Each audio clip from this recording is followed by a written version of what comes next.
Hey guys, this is Ross and welcome back to Ribeye Boats HQ. Beside me here, I have one of our very custom projects that we're working on right now. Some really cool details that I just thought you guys might be interested in seeing. So, first of all, this is based on our 7.4 metre hull platform, which isn't a hull platform we've actually shouted about that much, to be honest. So, high volume, deep V hull. We've built about 3 of these on this new hull design. Really high bow, and it's a very spacious bow as well. So, this boat is actually being built as a tender. And you'll see, looking at the back here, it's going to be a stern drive diesel-powered engine. So we have a Volvo Penta P3 engine here, which is going to be lifted in the next couple of days, 220 horsepower, and it will be run with a duo prop. And I've test driven a couple of these with this configuration, which has a different back end actually, but it really does perform well. I'm talking 40 knots with a diesel engine. The grip in the cornering is absolutely sensational, and due to the torque of that engine as well, if you fully load this boat, it just doesn't slow down. So you get the sort of grip like when you have 2 outboard engines, but with a single. So I absolutely love it. But what's different about this boat, and why we're making this video, is when we've done some stern drive inboards in the past, we do jets as well. We had this sort of configuration, which is very sleek, and you see the air intakes there. And we've done a few of these, and we've put them on some really cool boats. This one here went on to Live Saga, so we'll overlay some images of some of the inboard tenders we've done in the past for Live Saga and Mothership Ragnar. But the owner of this particular boat came to us and wanted something custom. He wanted something nearly a little bit more naval looking. So, a quick glimpse of what this tender is going to look like. You'll see here, I'll overlay these as well. You'll see here much more angular secondary mouldings on here to give these really sort of sharp edges for the air intakes, and all these fold out sort of boarding steps, making all of this really seamless and integrated. So this is a complete one-off design for the owner, and we've gone right through this boat with some really cool one-off features as well. So tomorrow, if you stay with me, we're going to catch up with Chris, one of our designers, who's going to talk us through how he's designed this and the mouldings involved. But for now, let's have a look at some of the cool feachers. Right guys, so we're at the back of the boat. We've got these real cool angles here, and a ladder will be fitted here. The stern drive will go in, as you can see. But the first thing that I'm putting my hands on is, rather than flexi teak, which is, well, we do a lot of our boats with flexi teak because of its gorgeous finish. This is actually real teak. So this matches the teak on board the main Mothership, and you can see it looks and feels absolutely beautiful. So this is going to be on the platform here, and also in the deck, and on all of the folding out steps as well. So it's something that I think will make this sort of naval-like sort of tender look real classy in the same time. Okay, so we're at Dan Jones's workspace. He's one of our boat builders. He's red hot at what he does. And here is the building materials. So we've got some really cool bits on here. We've got the fuel cap, which has all been finished with black.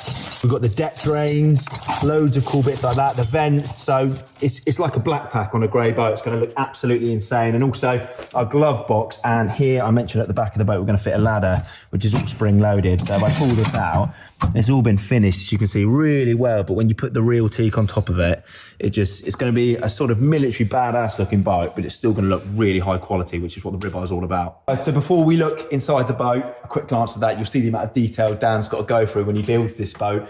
Some of the final touches before we catch up with Chris tomorrow, you'll see we've got these military grade non-slip impression wear patches throughout. We've got external lifelines on here, which have been fitted all nice and taut, just how we like them. And just glancing inside the boat, more sort of black finishing touches on the hinges, on the handles.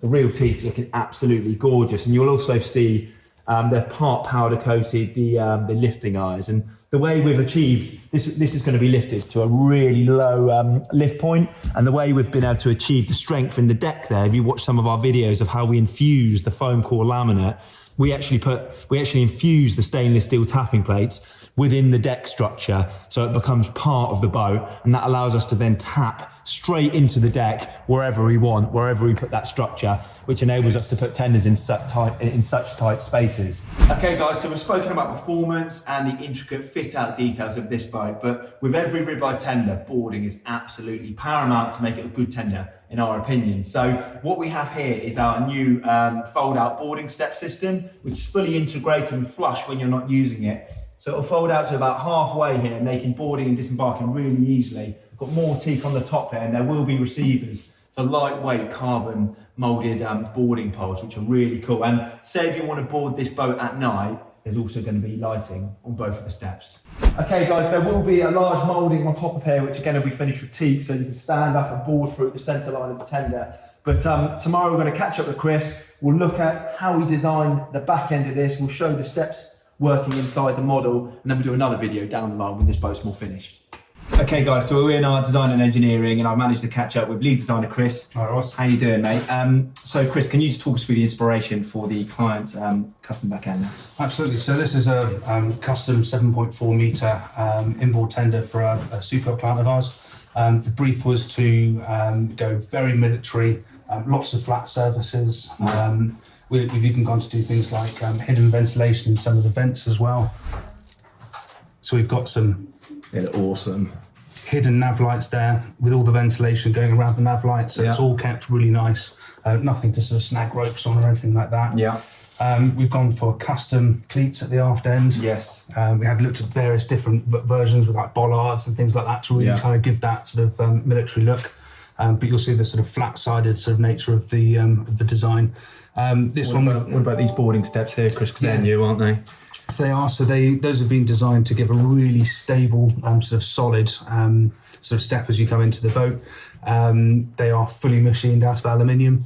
And yeah, sort of bolted into the structure. So very, very sort of nicely engineered parts, those. For sure. And work very well. We didn't want any flex in those steps as they were. No, they're quality as well. You know, lightweight carbon boarding pole, which you spoke about as well. And from the engine lid, which wasn't on last night when we were looking at the tender, talk to us about accessibility and serviceability and things like that. So we've designed a really big flat engine lid. Yeah. There's an amazing amount of room, so both in front of the engine and to the two sides as well. Yeah. This whole engine lid opens up on some gas rams. Yeah.